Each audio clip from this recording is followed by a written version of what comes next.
तो ये मौसम बुलडोजरों का है और इसलिए क्योंकि बुलडोजर वो सारे काम कर दे रहा है जो बड़ी बड़ी पीआर एजेंसियां काम करती हैं। मुख्यमंत्री की इमेज चमकाने का काम, पॉलिटिकल पार्टियों को चुनाव जिताने का काम, यहां तक कि पीके की नौकरी भी खतरे में पड़ सकती है अगर बुलडोजर इसी तरह से चलते रहे। क्योंकि योगी के बाद मध्य प्रदेश के मुख्यमंत्री शिवराज सिंह चौहान, उसके बाद गुजरात के मुख्यमंत्री भूपेंद्र पटेल ने इस मॉडल को अपनाया और अब दिल्ली में जहांगीरपुरी में उस बुलडोजर मॉडल का इस्तेमाल हो रहा है, जिसे सुप्रीम कोर्ट ने तात्कालिक रूप से स्टे कर दिया है। तो बात बुलडोजर पॉलिटिक्स की।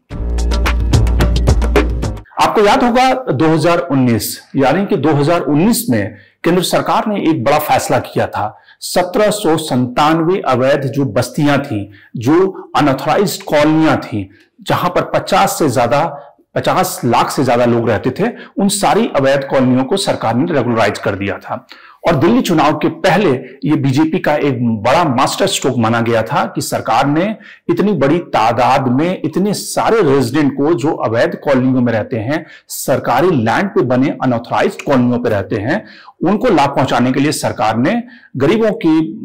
जख्म पे मरहम लगाते हुए उन सारी कॉलोनियों को रेगुलराइज कर दिया। यह अलग बात है कि दिल्ली विधानसभा के चुनाव में इसके बाद भी बीजेपी जीत नहीं सकी, लेकिन अवैध कॉलोनियों को रेगुलराइज करने का फैसला एक तरह से क्रांतिकारी माना गया। क्योंकि बीजेपी कभी इस तरह की जो पॉलिटिक्स थी उसका विरोध किया करती थी, जब वो एक तरह से दिल्ली की पॉलिटिक्स में हेल्म ऑफ अफेयर्स पे जब शीला दीक्षित की सरकार थी और जब शीला दीक्षित की सरकार ने इन कॉलोनियों को रेगुलराइज करने का फैसला किया था। लेकिन चूंकि इन अनऑथराइज्ड कॉलोनियों में एक बड़ी वोट बैंक, एक बहुत बड़ी जनसंख्या रहती है और वो किसी पार्टी के लिए वोट बैंक का काम करती है, तो इसलिए बीजेपी की जो केंद्र सरकार थी उन अनऑथराइज्ड कॉलोनियों को रेगुलराइज कर दिया। लेकिन इसका क्या कनेक्शन है जहांगीरपुरी से? जहांगीरपुरी जहां पर इस समय एमसीडी का बुलडोजर चला, जहां पर कई सारी दुकानों को और कई सारे वैसे अनऑथराइज्ड जो स्ट्रक्चर थे उनको हटाने का काम बुलडोजर ने शुरू किया, वो सवाल इसलिए खड़ा हुआ है कि जिस तरह से हाल के दिनों में एक बुलडोजर पॉलिटिक्स की शुरुआत हुई है, जिसकी शुरुआत एक तरह से यूपी के मुख्यमंत्री योगी आदित्यनाथ ने किया, जो कि अलग अलग स्टेट में अब अपने पैर पसार रहा है। अगर आप देखें कि योगी आदित्यनाथ जिन्होंने इस पॉलिटिक्स की शुरुआत की थी और वो परवान एक तरह से चढ़ा जब एंटी-सीए जब प्रोटेस्ट हो रहा था, तो उस दौरान जो प्रदर्शनकारी थे, जिसमें कि ज्यादातर मुस्लिम प्रदर्शनकारी थे, एजिटेटर थे, उन सब की संपत्ति को जब्त करने का सरकार ने एक अभियान चलाया और जिसमें से उस पे सुप्रीम कोर्ट को बाद में जाकर उस पे टिप्पणी करनी पड़ी, कई सारे फैसलों को रोकना पड़ा और सरकार ने फिर 2020 में कानून लाया कि जो इस तरह की संपत्तियों को नुकसान पहुंचाते हैं, उनकी संपत्ति को कैसे उनसे पैसा वसूला जाए, इसके लिए सरकार ने कानून लाया।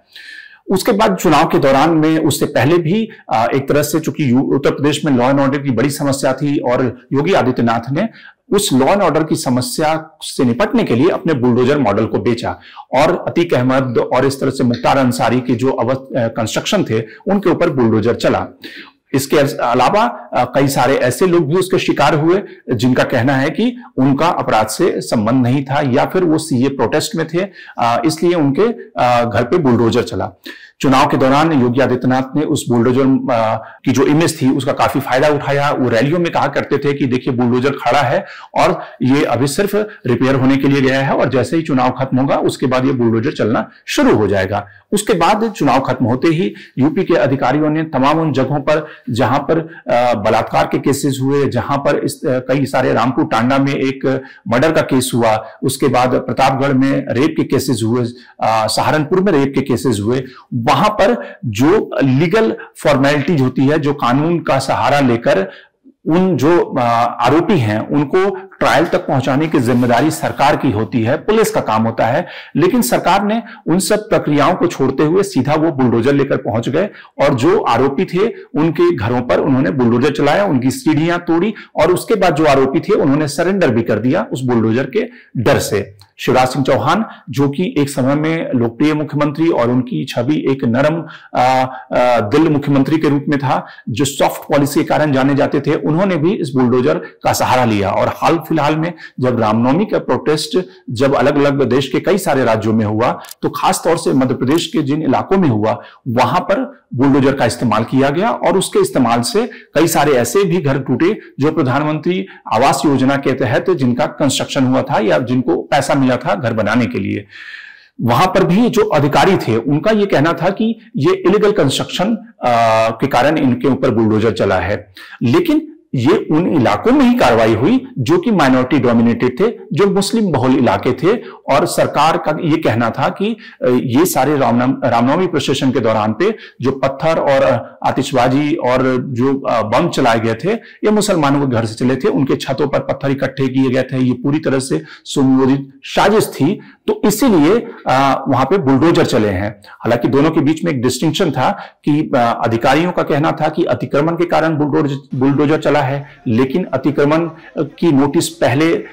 उन्हें क्यों नहीं दिया गया और उनको उस समय क्यों उनके मकान को गिराया गया जब रामनवमी का प्रोटेस्ट के बाद की जो हिंसा थी। तो एक तरह से मैसेज ये गया कि उन इलाकों में ही बुलडोजर चलाया जा रहा है जहां पर मुस्लिम आबादी रहती है और जहां पर एक तरह से दंगा हुआ था और उसमें से सरकार की तरफ से जो ज्यादातर आरोपी हैं वो मुसलमान समुदाय के हैं। दिल्ली के जहांगीरपुरी में जहां पे दंगा हुआ जो रामनवमी के प्रोटेस्ट के दौरान, वहां भी यही आरोप था कि जो 3 शोभा यात्रा निकाली गई थी उसमें 2 शोभा यात्रा में कोई हिंसा नहीं हुई। तीसरी जो शोभा यात्रा थी जो कि वीएचपी और बजरंग दल के द्वारा निकाली गई थी, जिसकी दिल्ली पुलिस ने कहा कि कोई परमिशन नहीं थी,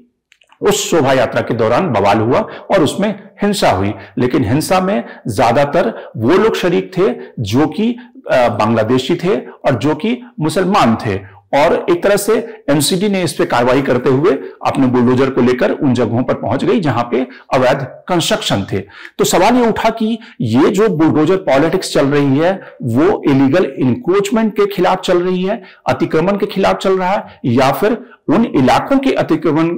के खिलाफ चल रहा है जहां पे मुस्लिम तादाद रहती है, माइनॉरिटी कम्युनिटी रहती है। क्योंकि ज्यादातर मामलों में आरोप मुसलमान समुदाय के ऊपर है कि उन्होंने दंगा भड़काया, उन्होंने उसकी साजिश की है। अब सवाल यह है कि एक तरह से सारे जो मुख्यमंत्री हैं उनके पास में एक जादू की छड़ी लग गई है। पहले जब आप देखें कि अगर पहले की पॉलिटिक्स को देखें कि डेवलपमेंट का जो पैरामीटर होता था कि आपने कितने फ्लाईओवर बनाए, कितने सड़कें बनाई, कितने मेट्रो आपने शुरू किए। शीला दीक्षित की तो दिल्ली में इमेज ही इस कारण बनी थी कि उन्होंने दिल्ली में फ्लाईओवर और मेट्रो की शुरुआत की थी और इसीलिए वो लगातार चुनाव जीतती रही। इससे पहले बीजेपी के ढेर सारे मुख्यमंत्रियों की जो इमेज अपने डेवलपमेंट ओरिएंटेड काम के कारण बनी। लेकिन अब जो मस्कुलर पॉलिटिक्स और शासन का मतलब है जो जिसने बुलडोजर चलाया, और इसीलिए उस बुलडोजर के कारण, उस बुलडोजर के सहारे बीजेपी के हर मुख्यमंत्री अपनी इमेज को चमकाना चाहते हैं। चाहे वो शिवराज सिंह चौहान हो, योगी आदित्यनाथ हो, भूपेंद्र पटेल हो, जो कि एक लो प्रोफाइल मुख्यमंत्री हैं, लेकिन उन्होंने भी बुलडोजर चलाया। एमसीडी का चुनाव टल गया है क्योंकि सरकार ने तीनों एमसीडी को इकट्ठा कर दिया है, एकीकृत कर दिया है। एमसीडी की इमेज